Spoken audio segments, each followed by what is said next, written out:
फक्त आंबा काजू वृक्ष लागवडीमुळे तुमचं जे बाहेर जाऊन काम करण्याचं होतं ते कमी झालं. हा, ते आता सगळं स्थलांतरित झालेलं आहे.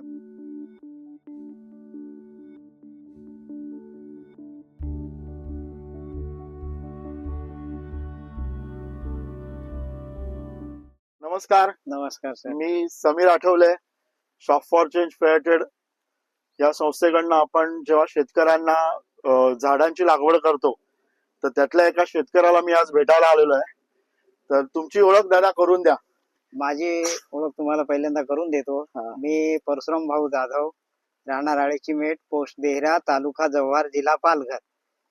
आणि आम्ही तेव्हा घरी म्हणजे हे करत होतो, त्या टायमाला आम्हाला काहीच अनुभव नव्हतं, पण आपल्या शॉप फॉर चेंज या संस्थेने जी मदत केली आम्हाला, त्याच्यानुसार आम्हाला सगळ्या गोष्टीची माहिती झालेली आहे.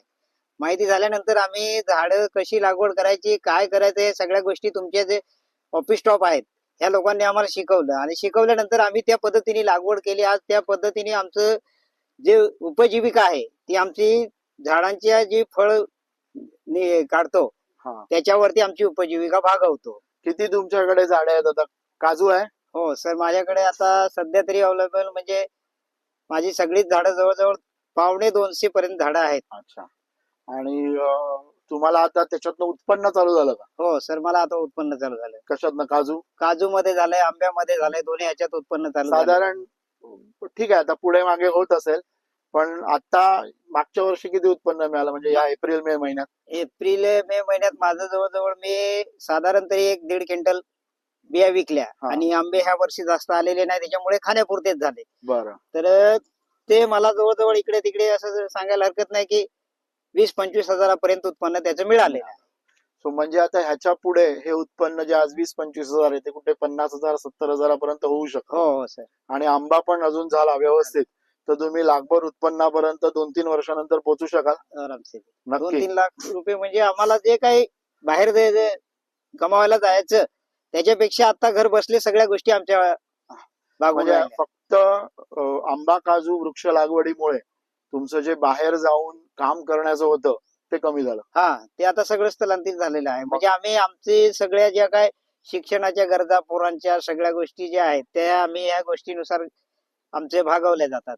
आता आपण नवीन एक फार्मर प्रोड्युसर कंपनी स्थापन केली आहे, तर त्याची तुम्ही सभासद होणार की नाही होणार? हो सर, होणार ना. हो. आता त्याच्या मार्फत आपण शासनाशी बोलू आणि अजून तुमचं उत्पन्न कसं वाढवता येईल याची सर्वांना मिळून आपण जबाबदारी घेऊया.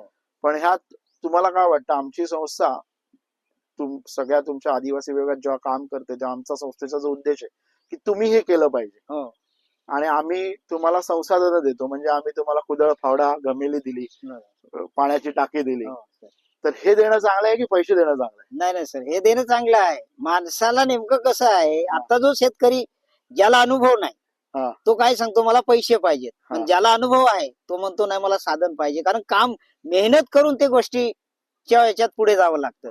आपण जर तिथंच थांबलो, पैसे दिले, पैसे इथं आज खर्च केला, उद्या त्या गोष्टी आपल्याला मिळणार नाही. मग आपले जे काय काम भागणार आहे ते पूर्ण होऊ शकणार नाही. याच्यामुळे आपण जे करतोय की सर्व लोकांना एकत्रित आणून पैसे देण्याच्या ऐवजी संसाधनं देतोय, त्यांना मेहनत करायला शिकवतोय.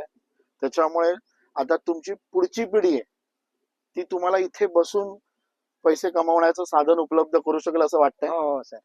म्हणजे पुढची पिढी मुंबई पुण्यात जायची गरज नाही? जायची गरजच नाही. आता जे काय आतापर्यंत मी स्वतः म्हणजे माझ्या वडिलांच्या काळात तेवढं काय माहित नव्हतं, काजू वगैरे काय ह्या गोष्टी माहित नव्हत्या. पण मी एका उडीसाच्या पोराने मला सांगितलं की बाबा आमच्याकडे काजू हे पीक भरपूर घेतात आणि काजू पासून आम्हाला भरपूर फायदा होतो. मग त्या पोराला मी सांगितलं मला जास्त नको, 1 किलोभर बिया घेऊन ये. त्या मी बिया आणल्या, तिकडे खाली ती वाडी बनवलेली आहे, ती लागवड सुद्धा केली मी.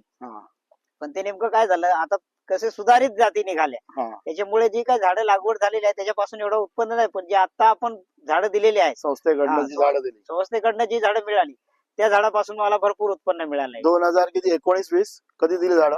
सुरुवातीपासून. सो आपले जे पार्टनर आहेत LTI माइंड ट्री, आपली कंपनी त्यांच्या तर्फे ही झाडं तुम्हाला देण्यात आली आहेत. सो त्यांचेही आपण आभार मानूया की बाबा त्यांच्यामुळे आमच्या माध्यमातून तुमच्यापर्यंत ही गोष्ट पोहोचली. सो आता पुढची पिढी जव्हारमध्ये राहावी ह्याच्यासाठी तुम्ही जर मेहनत घेतली तर आम्ही तुमच्या बरोबर आहे. तर घ्यायची मेहनत. हो सर, आता आम्ही मेहनत करणार तेव्हा आमची पोरं पुढे शिकणार ना. जव्हार मधला तरुण मुंबई पुण्यात नोकरीला जाणार नाही याची आपण वसा उचलूया आणि त्याला इथे 5-10 लाख रुपये जर उत्पन्न मिळालं तर मग बाहेर जाण्याची गरजच नाही. सो आता आपण दुसरं पीक घेण्यासाठी काय काय करू शकतो ह्याच्यावरही आपण आता प्रयोग चालू केलेले आहे. आता तंत्रज्ञान वापरायला शिकलं की नाही, हा त्याचा वापर जास्त कसा करायचा नाही ह्याच्याकडे लक्ष द्या. ChatGPT काय आहे मला त्याच्यात विचारा की आंबा लागवड काजू लागवड बद्दल माहिती द्या, सगळी माहिती तुम्हाला घर बसल्या. तर हेही तंत्रज्ञान आपल्याला शिकण्याचं गरजेचं आहे. धन्यवाद. तुमच्याकडे येऊन तुमच्या शेतात घेऊन बरं वाटलं. जरा इकडे दाखवूया आपण. नांगरणी अर्ध्यावर सोडून परशुराम भाऊ आपल्याशी बोलायला आलेले आहेत. त्याच्यामुळे आता त्यांचा जास्त वेळ न घेता आपण त्यांना त्यांच्या कामात परत पाठवून देऊ. धन्यवाद.